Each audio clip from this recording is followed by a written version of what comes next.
Tahimik ang Vatican noong gabing iyon. Ang hangin ay malamig sa loob ng mga makakapal na pader ng simbahang San Pedro. Sa loob ng silid ng konsistorium, kung saan karaniwang nagtitipon ang mga kardinal para sa pinakamahalagang pagpupulong ng simbahan, may natatanging katahimikan na tila pumapaloob sa bawat anino.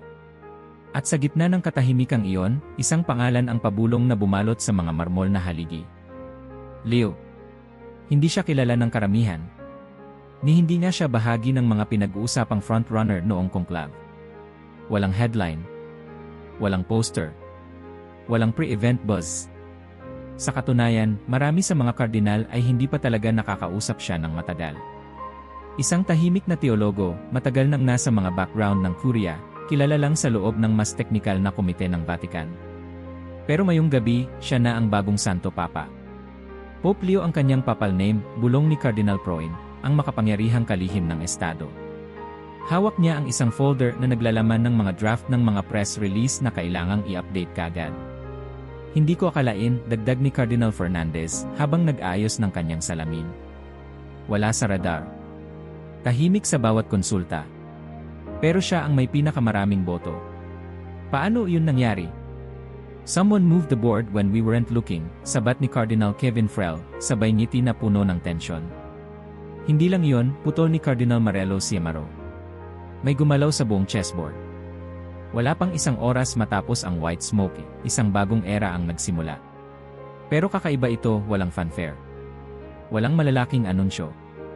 Walang signature ng otoridad na parang suntok sa mesa. Sa halip, pumasok si Leo sa kanyang bagong opisina na parang isang sekretaryong bumalik mula sa break. Tahimik, maayos, may hawak na itim na notebook.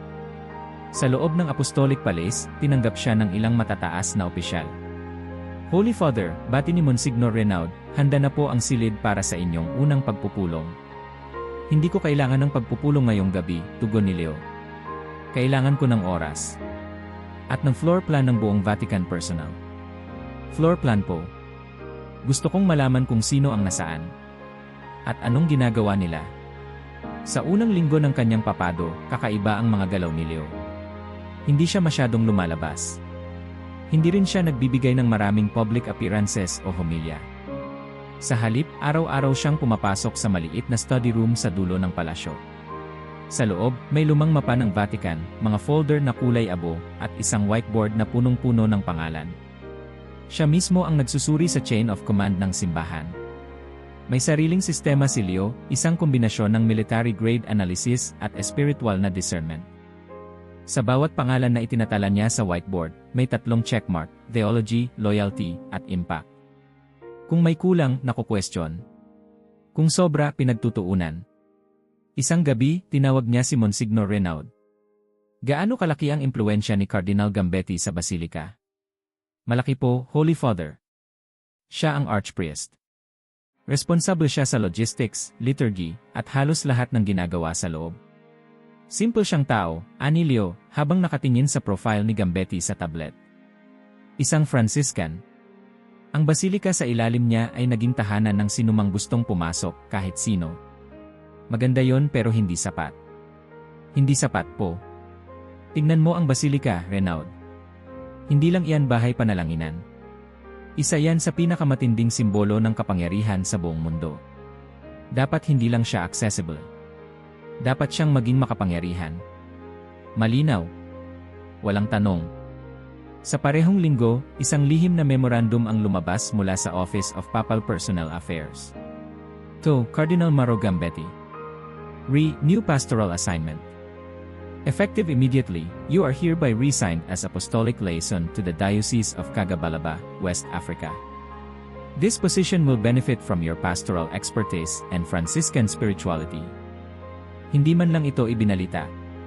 Walang press coverage. Isang araw nandun si Gambetti, kinabukasan wala na siya. Ang mga guard sa basilika ay sinabihan lang ng new administration policy. Ang mga pilgrim, walang kamalay-malay.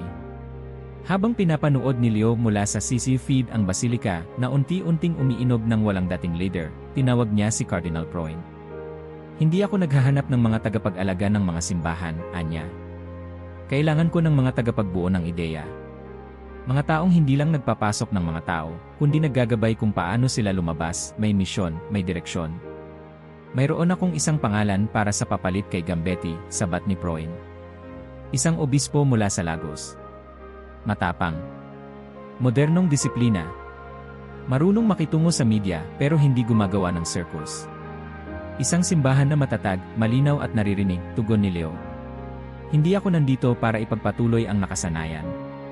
Nandito ako para buuin ang hindi pa nakita. Sa unang buwan, halos walang napansin sa labas ng Vatican. Pero sa loob, ang buong hierarchy ay nagsimulang magtanong, ano ang tunay na plano ng bagong papa?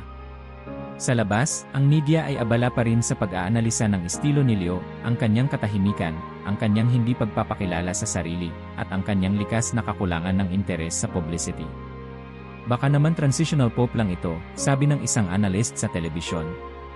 Baka caretaker lang hanggang sa dumating ang susunod. Baka hindi niya talaga gustong baguhin ang anuman.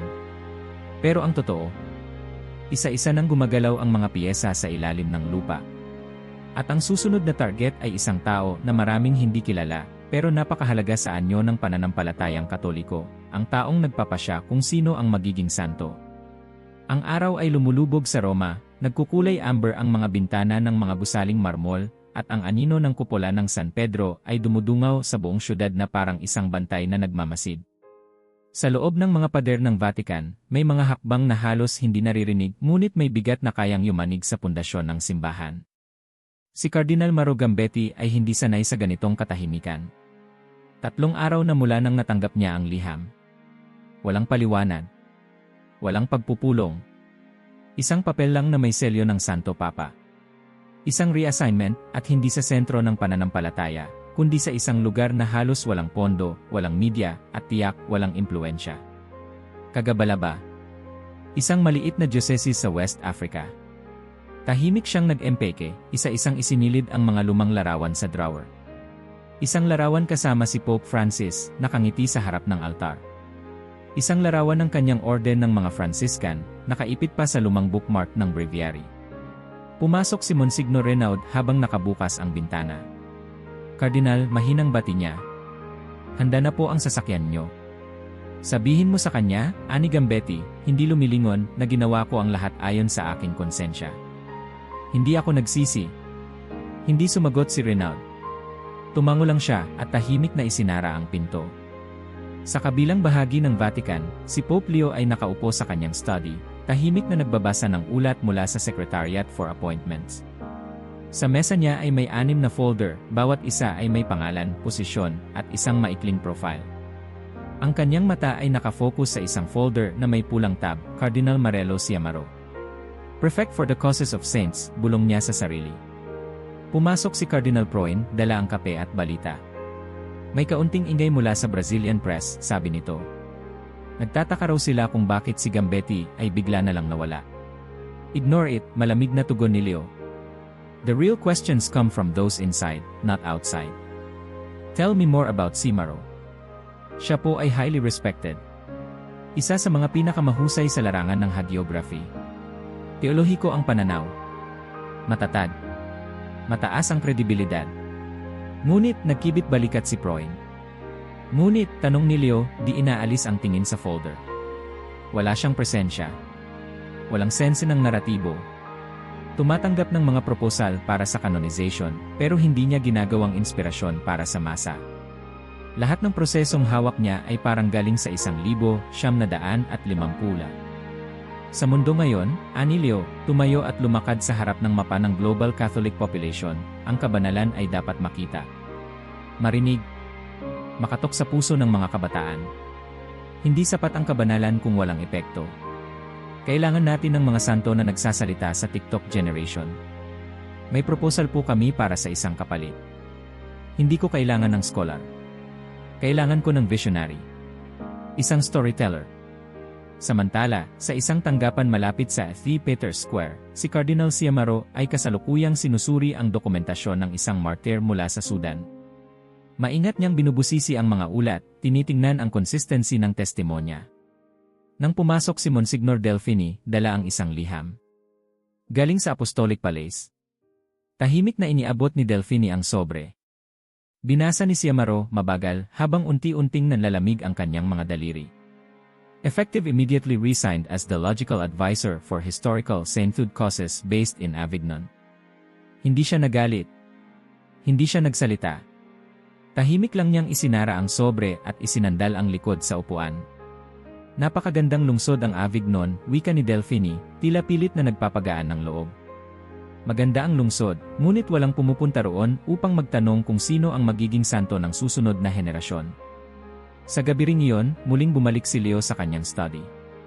Nakaharap siya ngayon sa isang mapangpun ng mga pulang pin. Bawat pin ay kumakatawan sa isang high-ranking official sa loob ng simbahan. Isa-isa niyang tinitingnan kung saan pa may imbalance. Kung sino ang malakas pero hindi produktibo.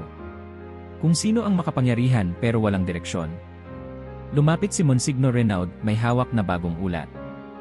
Kevin Frel, anya. May mga reklamo mula sa mga organisasyong laiko. Hindi sila naririnig. Mga babae sa Latin America ay nagpetisyon para sa mas aktibong partisipasyon. Wala raw tugon mula sa kanyang tanggapan. Alam ko na yan, sagot ni Leo. Hindi siya ang dapat magsalita para sa kanila. Kailangan natin ang taong magpapaalam sa kanila na may lugar sila, hindi dahil pinayagan sila, kundi dahil karapatan nila. Holy Father, tanong ni Renaud, ano pong tunay na layunin niyo? Isa-isang pinapalitan ang pinakamalalakas sa ilalim ni Francis. Ang simbahan ay nanganganib na magkahati. Lumapit si Leo sa bintana, tanaw ang madilim na silhouette ng basilika. Kapag ang isang barko ay lumilihis ng direksyon, hindi mo kailangang sigawan ang tripulante, anya. Binabalik mo lang ang timon. Tahimik. Mahigpit. Tiyak. At sa ilalim ng katahimikan ng Vatican, habang tulog ang syudad, may mga pintuang nagsasara, mga posisyon na binabakante, at mga bagong pangalan na pumapasok sa listahan ni Pope Leo. Hindi ito simpleng reorganisasyon. Isa itong surgical precision ng isang taong matagal nang pinanood ang sistema mula sa anino, at ngayoy tinutulungan itong muling mabuo ayon sa kanyang sariling plano. Ang laro ay nagsimula na. At sa larong ito, hindi nakikita ang galaw kundi ang resulta. Ang tunog ng mga hakbang ni Cardinal Marelo Siamaro ay kumakapit sa makintab na marmol ng koridor ng Congregation for the Causes of Saints. Bawat yabag ay may bigat ng pagkakasanay, dekada sa serbisyo, dekada sa pag-aaral, dekada sa katahimikan. Hawak niya ang isang dosenang papel, karamihan ay ulat sa proseso ng beatification ng isang paring martir mula sa Syria. Puro dokumento. Puro ebidensya. Puro detalye. Kilala si Siamaro sa loob ng Vatican bilang ang iiskolar na may mabuting puso. Sa kabila ng kanyang garalgal na boses at laging may dalang rosaryo, siya'y ginagalang bilang tagapangalaga ng kabanalan. Ngunit sa ilalim ng bagong pamumuno, ang kanyang estilo ay tila unti-unting nawawalan ng lugar. Habang binubuksan niya ang pinto ng kanyang tanggapan, sinalubong siya ni Sister Lucia, ang kanyang matagal ng sekretarya. May hawak itong folder na may selyong ginto. Tahimik itong iniabot sa kanya. Alam nilang pareho kung anong ibig sabihin nito. Hindi agad niya binuksan. May nagtanong po mula sa media tungkol sa cause ni Father Imad, wika ni Lucia. Gusto raw malaman kung kailan ito ma-review. Hindi sila naghihintay ng katotohanan, tugon ni Siamaro, habang dahan-dahang binubuksan ang sobre. Naghihintay sila ng kwento. Sa loob ng sobre, isang liham na halos kopya ng kay Gambetti, reassignment. Hindi brutal. Hindi personal. Ngunit malinaw. Epektibo kaagad. I-relocate siya sa isang archival position sa Avignon, France. Suportado ng Vatican ang kanyang trabaho, ngunit ito ay hindi na sentral sa mga desisyon ng kasalukuyang Korea. Pumailalim ang katahimikan sa silid. Pope Francis would have at least invited you for coffee, ani Lucia, pilit ang ngiti. Pope Leo doesn't drink coffee, mahina ang sagot ni Siamaro. Luminga siya sa paligid ng kanyang tanggapan, mga estante ng lumang dokumento, mga medalya ng santo, larawan ng mga nagdaang canonization. Sa gitna ng lahat, parang napakaliit ng kanyang presensya. Isang relikya ng panahon na pinapalayas ng kasalukuyan. Habang nililigpit niya ang kanyang gamit, may isang pangalan na pumasok sa isipan niya, Bishop Thomas Ayodele. Isang Nigerian na prelado, mid-40s, kilala sa social media, at madalas na nagbibigay ng video homily na may libo-libong views. Marami ang nagsasabi na siya ang susunod sa linya. Hindi isang iskolar. Isang communicator. Sa Apostolic Palace, binuksan ni Pope Leo ang isang video mula sa YouTube. Lumitaw sa screen si Bishop Ayodele, nagsasalita sa harap ng isang maliit na chapel habang daan-daang kabataan ang nakaupo sa lapag. Ang kabanalan, wika ng obispo, ay hindi bagay ng malalaking aklat. Ito'y tungkol sa kabutihang ginagawa mo sa isang araw na hindi mo na maalala sa susunod. Simple. Makatunog. Viral. Pinindot ni Leo ang pause at tumingin kay Cardinal Proin na katatapos lang dumating. Siya ang gusto ko. Hindi siya Rome-trained, paalala ni Proin. Wala pa siyang formal experience sa mga prosesong canonical. I don't need a lawyer, ani Leo. I need a preacher. Tumango si Proin, bahagyang may alinlangan. Si Simaro. Magiging guardian ng tradisyon. Sa archive. Tahimik. Walang ingay. Ilang araw ang lumipas, opisyal nang inanunsyo ang bagong prefect. Si Bishop Tomas Ayodele ang itinalaga upang pamunuan ang dikasteryo para sa mga dahilan ng mga santo. Ang kanyang unang kilos. Isang live-streamed message. Mga kapatid, wika niya, ang kabanalan ay hindi malayo. Hindi ito para sa piling tao lamang. Lahat tayo ay tinatawag. At sa panahong ito, panahon na para ikwento natin ang mga santo, hindi bilang perpekto, kundi bilang mga taong tulad natin, nilikha upang maging liwanag sa kadiliman. Milyong views sa loob ng 48 oras. Trending sa Twitter. Lumabas sa headline ng mga Katolikong blog sa Amerika, Latin America, at Pilipinas. Ngunit hindi lahat ay natuwa. Sa isang silid kapihan sa loob ng Pontifical Gregorian University, nagtipon ang ilang teologong konserbatibo. Pinag-uusapan ang pagbabawal sa mabagal ngunit siguradong proseso ng canonization. Isa sa kanila, si Lucien Mateo, dating tagapagsuri ng mga hagiographic texts, ay mapait ang tono. Pinapalitan nila ang mga santo ng mga influencer. Hindi ba't misyon nating tiyaking totoo ang mga milagro, hindi lamang popular ang mga kwento, ani ng isa pa. Hindi mo mapagkakatiwalaan ang pananampalataya sa metrics, sabat ng isa pang guro. Ngunit sa labas ng mga pader ng akademya, may ibang tono ang mundo. Sa isang parish sa Colombia, isang grupo ng kabataan ang nagsimulang gumawa ng TikTok series tungkol sa buhay ng mga modernong santo. Sa Uganda, may isang art exhibit tungkol sa mga martir ng kasalukuyang siglo. At sa Manila, may isang podcast na tinatawag na Banal na Real Talk, na itinampok mismo si Bishop Ayodele bilang guest sa unang episode. Habang nakatingin sa mga ulat, tahimik na ngiti lang ang sagot ni Pope Leo. Tumango siya habang binabasa ang trend report mula sa Vatican Media Office. Hindi ito pagkakanonisan ng mga sikat, ani niya kay Monsignor Renaud, ito'y pagbuhay muli sa interes ng mundo sa kabanalan. Hindi po ba mapanganib iyon? Tanong ni Renaud. Ito'y pagbuhay muli sa interes ng mundo sa kabanalan. Hindi po ba mapanganib iyon? Tanong ni Renaud. Kapag masyado tayong naging sensational, baka mawala ang lalim. Ang lalim ay hindi kailangang tahimik, sagot ni Leo. Ang ebanghelyo mismo ay maingay noon. Puno ng mga himala. Puno ng galit. Puno ng pag-ibig. Ang tunay na lalim ay nagdudulot ng ingay dahil nababago nito ang puso. Isang araw bago lumipad patungong Avignon, bumalik si Simaro sa San Pedro. Tahimik siyang pumasok sa gilid ng simbahan, naupo sa likod habang may misa. Hindi siya kilala ng mga turista sa paligid. Isang matandang lalaki lamang na nakayuko at tila nagdarasal. Habang pinapakinggan niya ang homilya ng batang paring Dominican, narinig niya ang mga salitang tila para sa kanya. May mga tinig sa simbahan na parang bulong. Hindi palaging pinapalakpakan. Ngunit ang Diyos ay hindi laging sumisigaw. Minsan, siya'y dumarating sa tahimik na pinto na ating binuksan. Pumikit si Simaro. Hindi siya galit. Hindi siya nagtampo. Ngunit alam niyang ang mundo ay nagbago at kailangan niyang bumaba upang ang iba ay makaakyat. Sa paglabas niya ng basilika, sinundan siya ng isang batang lalaki, may hawak na lumang libro. Kayo po ba si Cardinal Simaro? Tanong ng bata. Napatingin siya, nagulat. Bakit mo na itanong? May sinabi po ang teacher ko na kayo ang nagsulat ng kwento tungkol sa isang santo mula sa Mexico. Gusto ko pong maging santo balang araw. Pwede niyo po ba akong turuan? Ngumiti si Simaro. Siguro hindi pa huli ang lahat. Siguro ang tunay na kabanalan ay hindi lamang nasa harap ng kamera, kundi sa mga lihim na guhit ng inspirasyon na naiiwan kahit tapos na ang papel ng isang tao. Sa harap ng kanyang whiteboard, tinanggal ni Pope Leo ang pangalan ni Siamaro at pinalitan ng kay Ayodele. Tumigil siya ng ilang segundo saka nagsulat ng 3 salita sa ilalim. Kwento. Paksa. Epekto. Ang simbahan, sa kanyang paningin, ay hindi dapat maging museo ng mga banal, kundi isang taniman ng pag-asa, kung saan ang mga kwento ng kabanalan ay nag-ugat sa kultura at lumalago sa imahinasyon.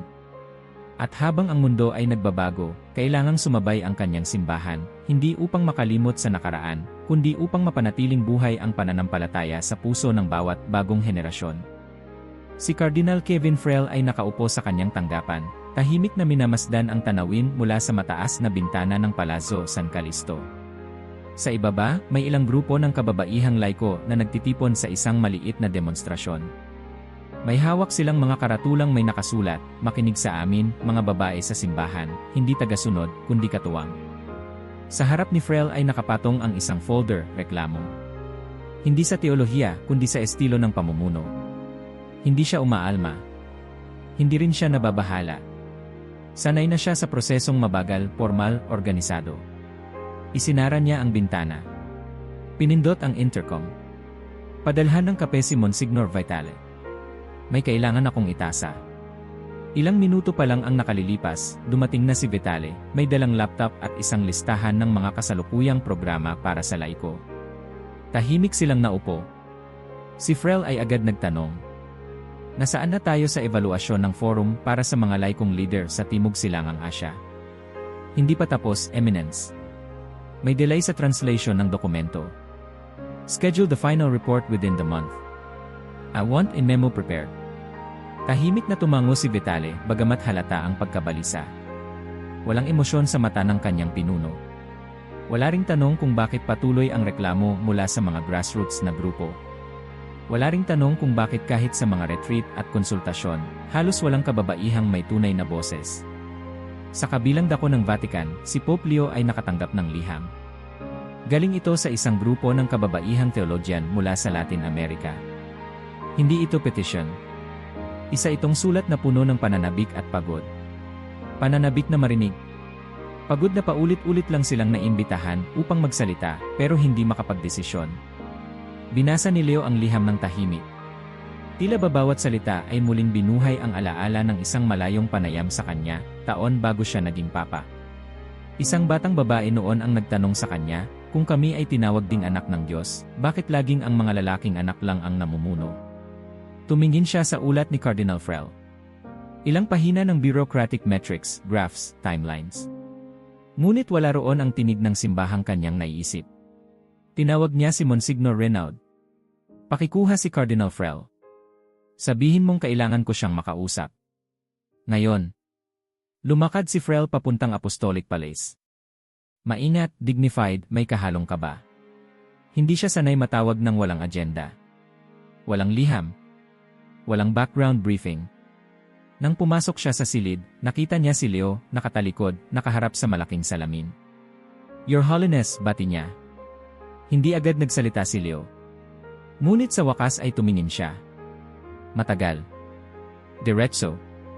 Kevin, ani Leo, naniniwala ka bang naririnig mo talaga ang mga tao? Saglit na katahimikan. Ginagawa ko ang aking tungkulin, Your Holiness. Lahat ng programa ay dokumentado, sinusuri, ipinatutupad. Pero hindi mo sila naririnig. Ang simbahan ay may istruktura. Ang pagbabago ay hindi pwedeng padalos-dalos. Ang pagbabago, tugon ni Leo, ay matagal nang humihingi ng pagkakataon.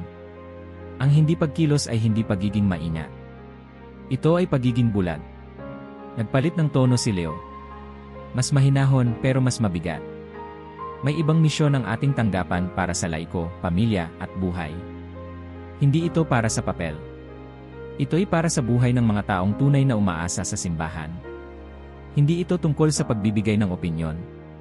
Ito'y tungkol sa pagbabahagi ng kapangyarihan. Ipinaglalaban ko ang tradisyon, giit ni Farrell. May kaayusan ang simbahan. At ang kaayusan ay hindi laging demokratiko. Ipinaglalaban ko ang katotohanan. At ang katotohanan ay hindi takot sa boses ng mga tao, sagot ni Leo. Tahimik si Farrell. Makaraan ng ilang sandali, iniabot ni Leo ang isang sobre. Hindi ito parusa. Isa itong bagong landas. Ikaw ay ililipat bilang consultant sa panibagong Vatican Office for Institutional Memory. Mahalaga ang iyong kaalaman. Ngunit hindi na ikaw ang mukha ng pakikitungo sa mga laiko. Hindi nagsalita si Frel. Tinanggap ang liham. Tumango. At lumabas ng silid ng hindi lumilingon. Makalipas ang 2 linggo, isang bagong anunsyo ang bumulaga sa buong Korea. Isang babae, si Ear Beatrice Langit, isang Pilipinang theologian at dating head ng Lay Formation Institute sa Mindanao, ang itinalagang undersecretary ng dikasteryo. Ito ang unang pagkakataon na ang posisyon ay may kasamang decision-making authority. Hindi siya figurehead. Siya ang magdidisenyo ng mga bagong alituntunin para sa pakikilahok ng mga laiko sa governance level ng simbahan. Umalinggaw ang balita. Napakabilis ng pagbabago, ani ng isang komentarista sa Yale. Historic, ani ng isang obispo sa Kenya. Reckless, ani ng isang blog sa Traditionalist Watch. Sa press conference, tumindig si Beatrice, walang script, walang teleprompter. Diretsong tumingin sa kamera. Ang laiko ay hindi pa nakitbutas sa puwang ng simbahan. Kami ay bahagi ng katawan ni Kristo. Ang babae ay hindi dapat maghintay ng pahintulot para magsalita. Nagsasalita kami dahil tinawag din kami. Sa hallway ng isang seminaryo sa Estados Unidos, isang batang seminarista ang tumigil sa paglalakad habang pinapanood ang balita sa telepono. Sa tingin mo ba makakakita tayo ng babaeng kardinal sa panahon natin? Tanong niya sa kasama. Ngumiti ang isa. Kung hindi kardinal, baka susunod na prefect. Sa African Synod meeting, isang obispo mula sa Senegal ang nagsalita sa plenaryo. Hindi sapat na sabihin ang mga laiko ay mahalaga. Kailangan nilang mamuno. Hindi sa labas ng simbahan, kundi sa loob mismo. Sa Roma, si Pope Leo ay nakatanggap ng ulat. Mataas ang engagement. Mataas ang tensyon. Pero higit sa lahat, mataas ang interes.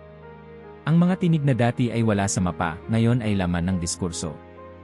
Tinawag niya si Monsignor Renaud.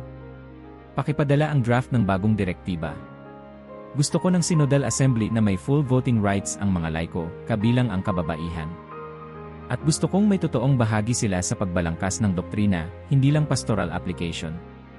Nagulat si Renaud. Holy Father, ito po ay walang president. Ang bagong panahon, sagot ni Leo, ay hindi tinatawag sa pag-uulit ng nakaraan. Tinatawag ito sa lakas ng loob na magsimula ng bago. Sa mga aninong gumagalaw sa likod ng Roma, nagsimula na ang bulungan. May mga cardinals na nagpupulong ng lihim. May mga obispo na nagpapahayag ng suporta, at may ilan din nagbabala ng schism kung hindi mag-ingat. Ngunit malinaw ang direksyon. Hindi lang reassignments. Hindi lang pagpapalit ng leader. Ito ay isang fundamental na pagbabago sa kung sino ang may tinig at sino ang may kapangyarihan. Isang simbahang hindi lang nagsasalita sa mga tao. Isang simbahang nakikinig sa kanila. Ang liwanag ng umagang Roma ay bumagsak sa mga antigong bintana ng Congregation for Divine Worship, kung saan si Cardinal Arthur Rowe ay nakatayo sa harap ng isang antigong krusipisyo. Wala siyang suot na mitra o kapa. Isang simpleng itim na sutana lang, at ang mga mata niyang tila pagod ay nakatuon sa larawan ni Kristo na nakapako. Sa ilalim ng kanyang pamumuno, ang liturhiya ng simbahang Katoliko ay dumanas ng matinding tensyon. Pinangunahan niya ang pagpapatupad ng mga direktiba ni Pope Francis upang higpitan ang paggamit ng traditional Latin Mass o usus antiquor. Ngunit ang desisyong iyon, sa halip na magdulot ng pagkakaisa, ay nagbukas ng lumang sugat. Pinuna siya ng mga tradisyonalista bilang tagapagwasak ng liturhiya. Tinawag siyang ang selyado ng progresibong diktadura. Ngunit sa kabilang dako, ang mga progresibo ay hindi rin lubos na natuwa. Para sa kanila, naging masyado siyang legalista, masyado ang kontrol, kulang ang pastoral na sensitivity. Kaya ngayon, narito siya, isang liturgista na niyugyog ng parehong kampo. Isang obispo na naging tagapamagitan sa isang digmaan ng paningin. Sa kanyang mesa ay may 2 liham. Isa mula sa isang grupo ng mga paring tradisyonal sa Canada. Isa pa mula sa isang progressive liturgical movement sa Alemanya. Magkaibang wika, magkaibang tono, ngunit parehong puno ng galit. Pumasok si Father Leon, ang kanyang matagal ng tagapayo. Kardinal, mahinang sabi nito, may paparating na utos mula sa Apostolic Palace. Ang sabi nila, binuo na ang isang search committee para sa posibleng papalit sa posisyon niyo. Hindi kumibo si Roe. Hindi siya nabigla. Nararamdaman na niya ito mula pa noong simula ng bagong papado. May pagbabago sa hangin. At mayong araw, tila dumating na ito. Alam mo, Leon, wika ni Roe habang kinukuyom ang rosaryo, hindi ko sinadyang maging hadlang. Gusto ko lang ng pagkakaisa. Ngunit hindi yata sapat ang kagustuhan kung ang mga tao ay ayaw makinig. Tumango si Leon, sabay sabing, minsan, hindi natin kontrolado kung paano ginagamit ang ating mga salita. Naglakad si Roe patungo sa bintana. Tanaw niya ang dome ng St. Peter. Malaki. Matibay. Ngunit kahit ang pinakabanal na gusali ay pwedeng mabiyak kung paulit-ulit na binabayo ng panloob na tensyon. Sa Apostolic Palace, si Pope Leo ay nakatanggap ng ulat mula sa isang Vatican-wide survey ng mga obispo. Karamihan ay nagtataas ng parehong punto, pagod na ang mga tao sa liturgical conflict. Hindi nila maintindihan kung bakit kailangan pa ng debate kung paano isagawa ang misa. Gusto nila ng gabay, pero higit sa lahat, gusto nila ng kapayapaan. Tumawag si Leo ng closed-door meeting kasama sina Cardinal Proin at Monsignor Renaud. Arthur Roe is a casualty of indecision, wika ni Leo. He inherited contradictions and tried to enforce a balance that doesn't exist. Hindi po ba siya tapat, tanong ni Proin. Sinunod niya ang utos ng naunang papa. Loyalty is not enough, sagot ni Leo. We need wisdom, courage, and someone who knows how to build bridges, not trenches. Inilahad niya ang isang folder. Sa loob nito, isang profile, Bishop Alain Cambera, mula sa Democratic Republic of Congo. Kilala sa kakayahang pag-isahin ang iba't ibang liturgical traditions sa isang diocese na punang tensyon sa kultura at wika. Marunong sa simbahan, maalam sa mga ritual ng Latin, African, at modernong misa. At higit sa lahat, hindi nakatali sa isang panig. Siya ang gusto ko, ani Leo. Hindi siya kilala sa Roma, paalala ni Renaud. Mas mabuti, sagot ng Papa. Wala siyang utang na loob sa sinuman dito. Makaraan ng ilang araw, si Cardinal Roe ay opisyal na tinanggal sa kanyang posisyon. Ang pahayag ng Vatican ay maiksi. Cardinal Arthur Roe has completed his service with distinction and will continue to serve the Church in new capacity as Special Liturgical Advisor for Interritual Affairs. Sa masimpleng wika, ipinalayo siya, ngunit hindi ipinahiya. Sa isang maikling panayam sa isang Katolikong radio station, tinanong si Roe kung anong nararamdaman niya. Ginawa ko ang makakaya ko, sagot niya. Ngunit marahil, ang aking pananaw sa pagkakaisa ay hindi sapat para sa panahong ito. Baka kailangan natin ng bagong wika, parehong literal at espiritual. Ang appointment ni Bishop Cambera ay sinalubong ng halo-halong reaksyon. May mga nagsabing wala siyang karanasan sa Curia. Ang ilan ay nagsabing hindi siya pamilyar sa mga intricacies ng Roman liturgy. Ngunit sa kanyang unang public statement, pinatunayan niyang handa siya. Ang liturhiya ay hindi laban ng formula, ani Cambera. Ito ay daluyan ng biyaya. Kung ang daluyan ay nasisira sa alitan, paano agos ang grasya? Bumuo siya ng isang liturgical commission na kinabibilangan ng mga kinatawan mula sa iba't ibang kultura at ritual, Syro-Malabar, Maronite, Latin, Zerius. Nagpatawag siya ng pan-regional consultation upang marinig ang karanasan ng mga ordinaryong mananampalataya. Sa kanyang unang adlimina visit kay Pope Leo, dinala niya ang isang kwento, isang maliit na parokya sa Congo na gumamit ng drums at tradisyonal na sayaw sa misa, ngunit ang mismong awit ay bahagi ng sinaunang Latin antiphon. Tradisyon at kultura ay hindi dapat magkabanggaan, ani Cambera. Pwede silang magsayawan. Ngumiti si Leo. Tumango. Build the bridge, wika niya. And make sure it holds. Sa buong simbahan, unti-unting humupa ang tensyon. May mga nananatiling hindi masaya. May mga traditional groups pa ring nagtataas ng reklamo. Ngunit may bagong enerhiya sa usapan, hindi away. Dilogo, hindi pananakot. Sa isang general audience, binanggit ni Pope Leo ang isang pangungusap na umalingaw sa buong simbahan. Ang pagsamba ay hindi dapat maging arena ng kompetisyon, kundi isang hardin ng pagkilala sa Diyos at sa isa't isa. Muling napuno ang mga upuan ng liturgical forums. Muling sumali ang mga liturgist mula sa malalayong lugar. At higit sa lahat, muling lumitaw ang respeto sa gitna ng pagkakaiba. Ang liturhiya ay nananatiling sagrado. Ngunit hindi na ito isang pader. Isa na itong daan. At sa wakas, nakita ni Leo na ang liturgical unity ay hindi produkto ng utos, kundi bunga ng pakikinig, at ng pag-asa na sa bawat ritual, may Diyos na naroroon. Sa gabi bago ang kanyang inaasahang pakikipagpulong sa Santo Papa, nanatiling gising si Cardinal Victor Manuel Fernandez. Ang kanyang silid ay puno ng mga libro, teolohiya, filosofiya, kasaysayan ng simbahan. Ang liwanag ng desk lamp ay bumalot sa mga lumang pahina habang binubuklat niya ang isang anotasyon ng Amoris Laetitia, dokumentong kanyang tinulungan buuin, ang puso ng pastoral theology ni Pope Francis. Alam niyang paparating ang sandali. Hindi na siya nagtataka. Isa-isa nang nawala ang mga tauhan ni Francis. Si Gambetti, si Amaro, Frel, Ro, bawat isa ay napalitan ng tahimik, ngunit sistematikong paraan. Si Fernandez ang natitirang haligi. At ngayon, siya na ang nasa linya. Tumulog ang maliit na kampanilya sa pinto. Si Monsignor Renaud. Handa na po ang sasakyan, Kardinal. Tumango si Fernandez. Kinuha ang isang maliit na krusipisyo mula sa tabi ng kanyang kama at isinilid ito sa bulsa ng kanyang sutana. Wala siyang dala kundi ang kanyang sarili. At paninindigan. Ang silid ay malamig at simple. Walang altar. Walang mga simbolong baroke. Isang mesa, 2 silya, at 1 litrong tubig. Si Pope Leo ay nakaupo na. Tahimik.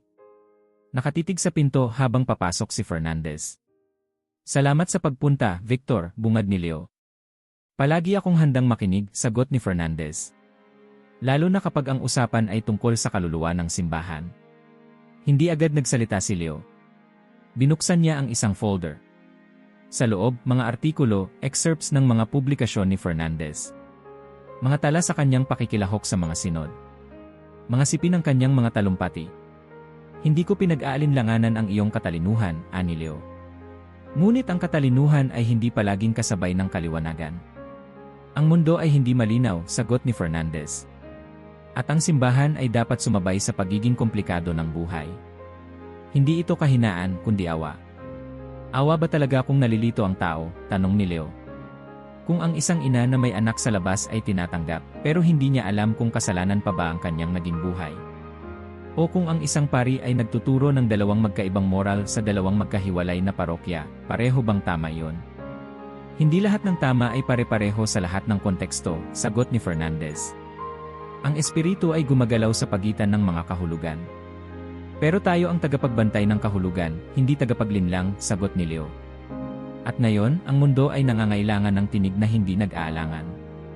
Hindi pa bulong. Hindi pa lusot. Tumahimik ang silid. Si Leo ay lumapit, inilatag ang isang pirasong papel. Hindi ito liham.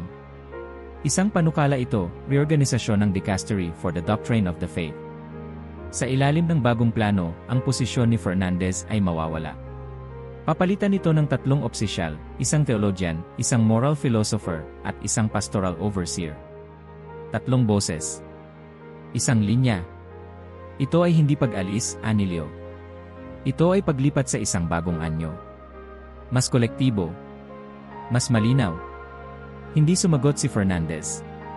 Sa halip, inilabas niya mula sa bulsa ang krusipisyo. Inilagay ito sa ibabaw ng mesa. Minsan, ani niya, ang katotohanan ay hindi nasa salita. Nasa krus. At sa krus, walang perpektong paliwanag, may sakripisyo. Yan ang sinubukan kong ipatupad. Isang simbahan hindi agad humusga, kundi una munang yumakap. Ang yakap ay hindi paglimot sa batas, ani Leo. Ito ay paghanda sa pagpapaliwanag nito. Tumayo si Fernandez. Kailan mo ito i-anunsyo? Hindi ko ito i-anunsyo. Magiging tahimik. Ngunit hindi magtatagal, malalaman ng lahat. Tumango si Fernandez. Kung ganoon, ito ang huling pagtatanggol ng paningin ni Francis. Ngunit huwag mong isipin na walang sasagot. Hindi ako takot sa sagot, sagot ni Leo. Ang kinatatakutan ko ay ang katahimikang nagmumula sa kalituhan. Kinabukasan, lumabas ang bagong structure ng doktrina. Walang binanggit na pangalan. Walang binanggit na tanggalan. Ngunit si Cardinal Fernandez ay hindi na nakita sa mga susunod na briefing.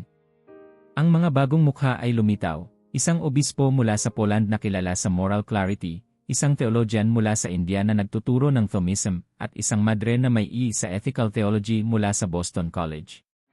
Sa buong mundo, hati ang reaksyon. Ang mga konserbatibo ay nagbuni. Sa wakas, may direksyon na muli ang doktrina, ani ng isang headline. Ang mga progresibo ay nanlumo. Pinatay ang boses ng habag, ani ng isa pang blog.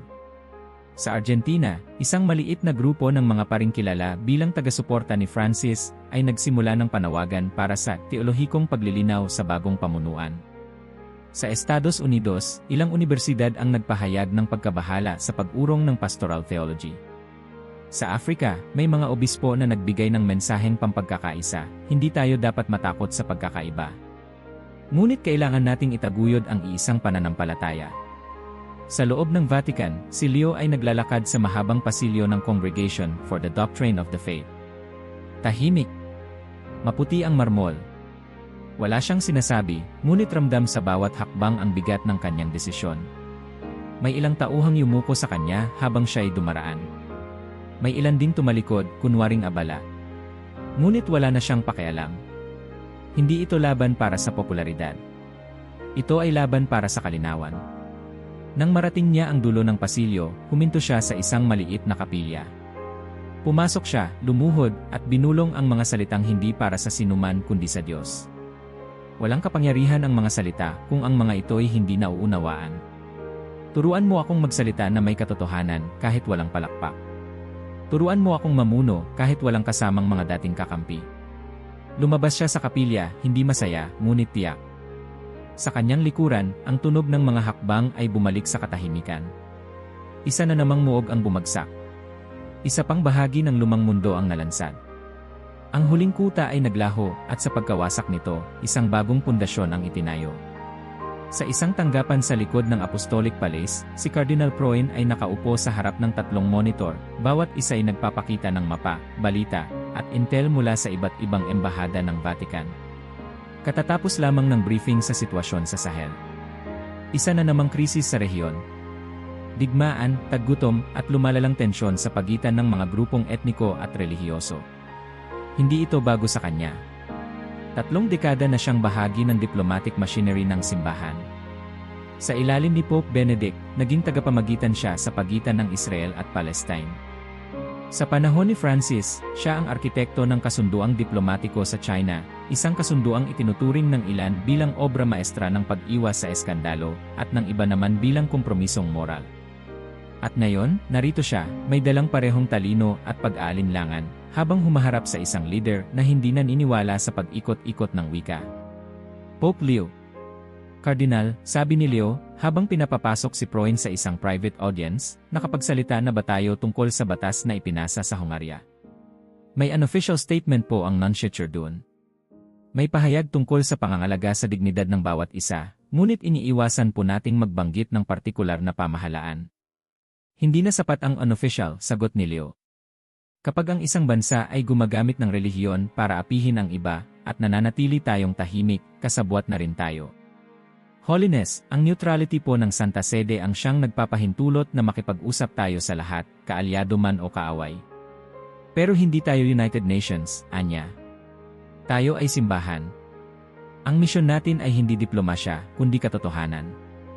Hindi agad nakasagot si Proin.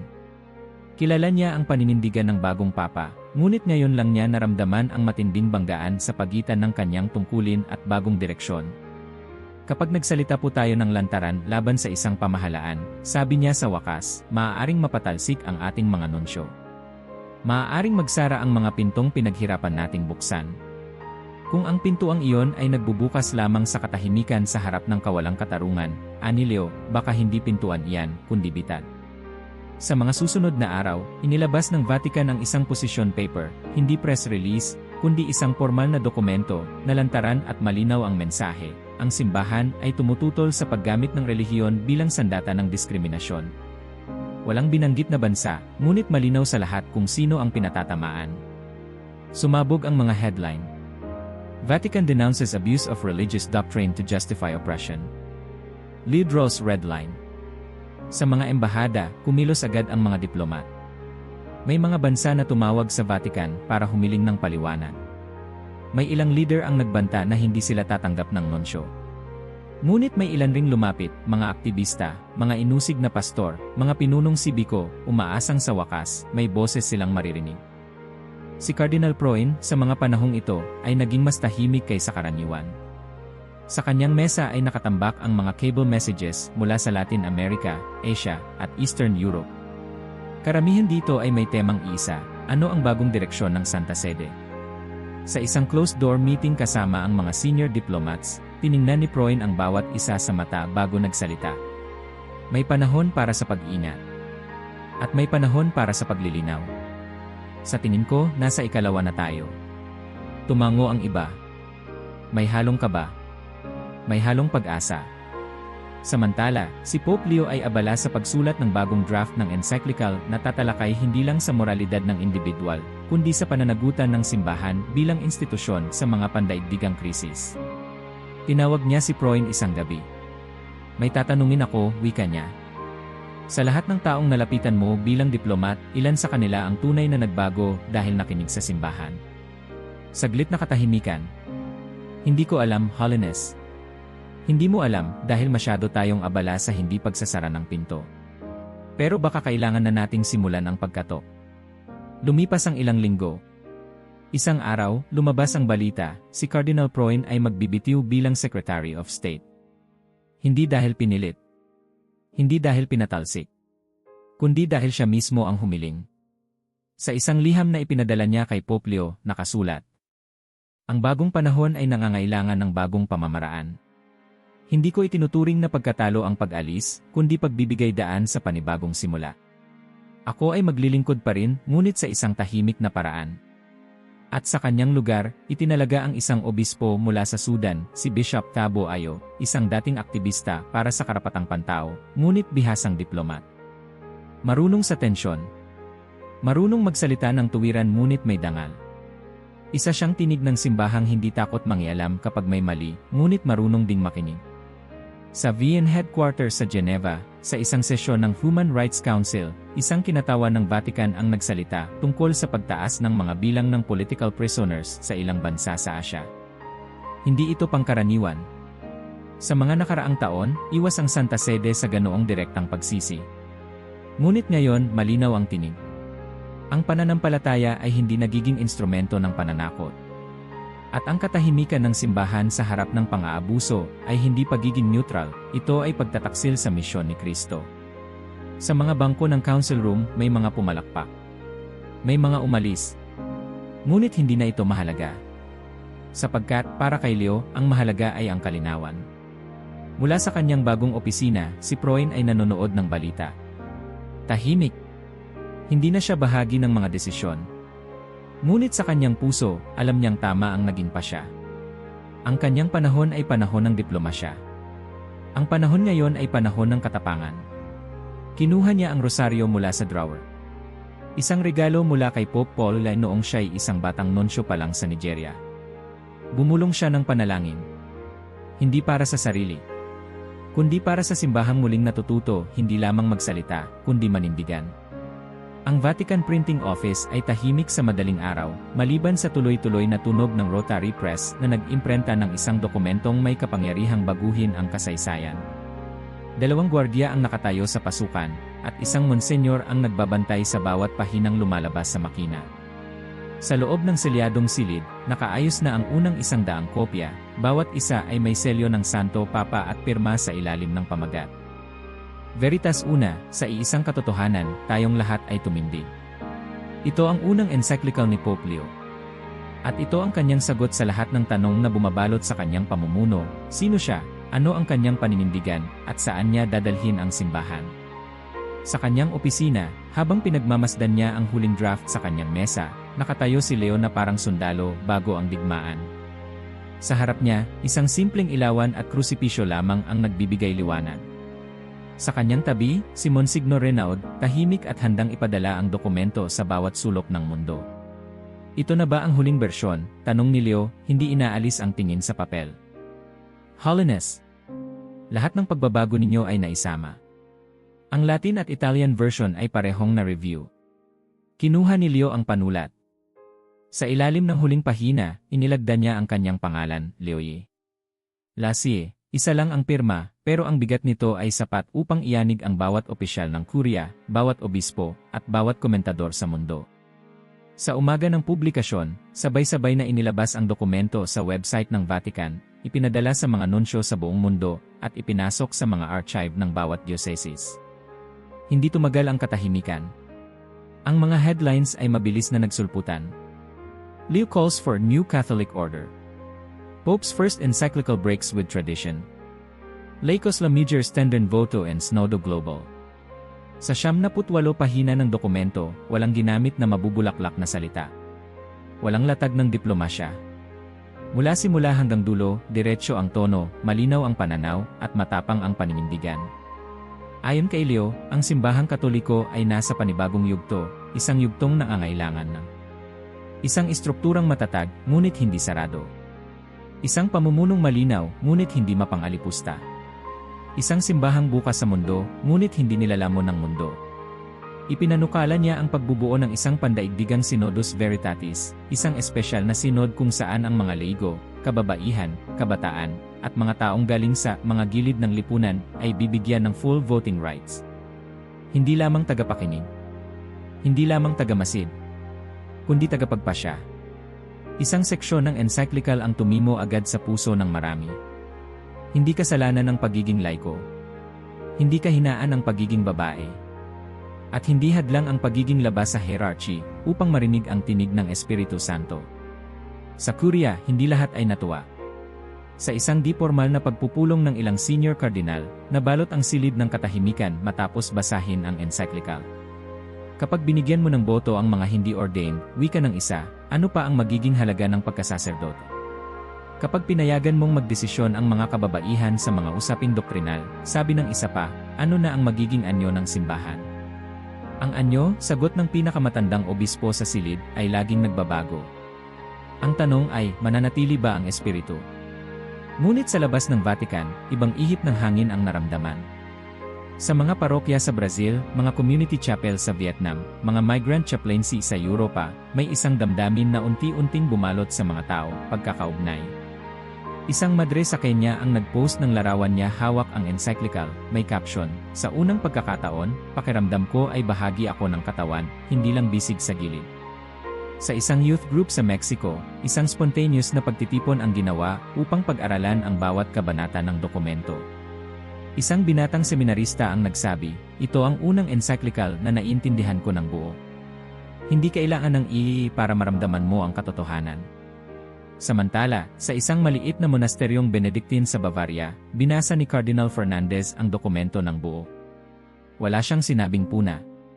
Ngunit sa kanyang journal, isinulat niya, kung ito ang bagong panahon, marahil ito ang panahon na hinintay natin noon pa. Hindi dahil tama lahat ng desisyon, kundi dahil may lakas ng loob ang Papa na ilatag ang puso niya sa mesa. Ilang linggo matapos ang publikasyon, inilabas ang opisyal na iskediul ng Synodus Veritatis. Gaganapin sa loob ng 18 buwan, magkakaroon ng mga local assemblies sa bawat kontinente. Ang mga delegadong laiko at madre ay pipiliin hindi ng kurya, kundi ng mga dioceses at community councils. Sa unang pagkakataon, magkakaroon ng equal floor time ang mga hindi ordained participants sa plenary debates. Isang eksperimento. Isang panganib.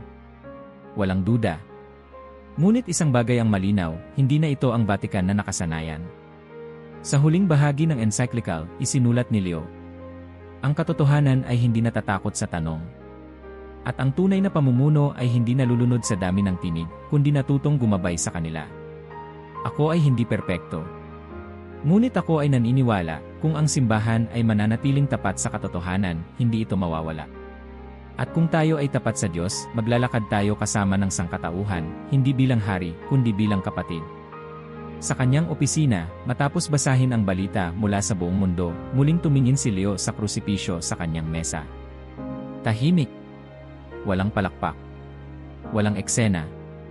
Ngunit sa kanyang puso, alam niyang narinig na siya.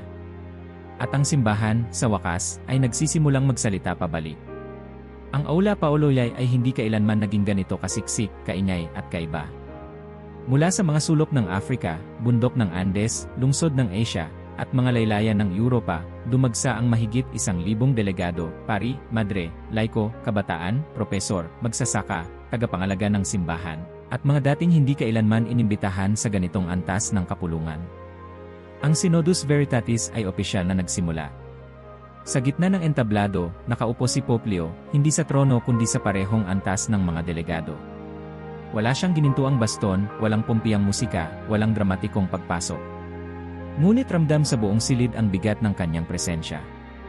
Tahimik ang paligid habang binasa niya ang panimula ng konseho. Hindi lahat ng tanong ay sasagutin ngayon, wika niya. Ngunit ngayon, sa unang pagkakataon, lahat ng tanong ay maaaring itanong ng sinuman para sa lahat. Tumindig ang mga tao. Hindi sa pagpalakpak. Sa respeto. Sa pag-unawa na nagsisimula na ang isang bagay na hindi kayang ibalik sa dati. Ang mga sesyon ay hindi naging madali. Sa ikalawang araw pa lamang, nagkaroon na ng tensyon sa pagitan ng ilang obispo mula sa Europa at mga kabataang laiko mula sa Latin America. Tinalakay ang papel ng kababaihan sa doktrina, at isang madre mula sa India ang tahasang nagsabing, kapag ang turo ay hindi sumasalamin sa karanasan ng mga tao, hindi ito aral, ito'y abstraction. May tumutol. Isang arsobispo mula sa Poland ang nagsabing ang simbahan ay hindi pwedeng sumabay sa daloy ng mundo. Ngunit bago pa man siya matapos, tumayo ang isang binatang Katoliko mula sa Nigeria. Hindi pari. Hindi seminarista. Isa siyang social worker. Maayos ngunit may lakas ang boses. Hindi namin gustong baguhin ang pananampalataya. Gusto lang naming maramdaman na bahagi kami nito. Isang katahimikan ang bumalot sa buong silid. Si Pope Leo ay hindi nagsalita. Ngunit pinatagal niya ang katahimikan. Hindi bilang pag-iwas, kundi bilang pagkilala. Sapagkat minsan, ang espiritu ay hindi dumarating sa sigaw, kundi sa pagitan ng mga salita. Sa ika-4 na araw, inilabas ang una sa mga mungkahing dokumento, sobre la participación eclesial de los no ordenados. Isang position paper na nagmumungkahi ng mas mataas na antas ng partisipasyon ng mga laiko sa proseso ng pagtuturo, hindi lamang pastoral execution. Mainit ang pagtanggap ng mga kabataan. Ngunit hindi lahat ay sang-ayon. Sa isang closed-door discussion, ilang kardinal ang tahasang nagpahayag ng pag-aalala. Kapag binuksan natin ito, ani ng isa, bukas na rin ang pintuan para sa mga pagbabago na hindi na natin makokontrol. Sumagot si Cardinal Alain Cambera, na noon ay pinangalanan na bilang bagong prefect ng liturhiya. Hindi natin kinokontrol ang Espiritu Santo. Hindi tayo pinili para kontrolin, kundi para maglingkod. Habang nagpapatuloy ang mga session, dumating ang balita, si Pope Leo ay mag-aanunsyo ng bagong hanay ng mga kardinal, isang konsistoryo na hindi inaasahan. Wala sa orihinal na plano ng sinod. Ngunit ito'y ikinasa sa gitna ng konseho, bilang senyales ng agarang pagsasabuhay ng mga prinsipyong itinatag. Isang gabi, sa harap ng basilika, habang nakatinala ang buong Roma, isinapubliko ang listahan. 3 madre. 4 na laikong lalaki. Isang dating guro sa public school. Isang kilalang nurse na naglingkod sa mga refugee. Isang batang obispo mula sa Mongolia. Lahat sila cardinals in pector. Hindi lang bilang karangalan, kundi bilang miyembro ng College of Cardinals na may kapangyarihang bumoto sa susunod na conclave. Nagulantang ang mundo. Revolusin, sigaw ng pahayagan sa Madrid. Divine Chaos, ani ng isang komentarista sa New York. Ngunit sa Vatican, isa lang ang reaksyon, isang katahimikan ng kasunduan. Para sa mga nakakaunawa, ang simbahan ay hindi na bumabalik sa dati. Hindi na ito eksperimento. Ito'y reforma. Hindi dahil gusto lang ng pagbabago, kundi dahil sa wakas, handa na ang simbahang tanggapin na ang pananampalataya ay buhay, at ang buhay ay komplikado. Isang gabi, habang ang mga delegado ay nagpupulong pa rin, si Pope Leo ay tahimik na lumakad sa paligid ng bulwagan. Sa isang sulok, may isang batang babae na tahimik na nagbabasa ng encyclical. Lumapit siya. "Ano ng pangalan mo?" tanong niya. "Sophia, Holy Father." "Anong nabasa mo sa aklat na yan?" "Sinabi po ninyo rito na ang simbahan ay hindi tornilyo't bakal, kundi katawan. At ang katawan, kailangan lahat ng bahagi." Ngumiti si Leo. "Alam mo ba kung anong ginagawa ng mata?"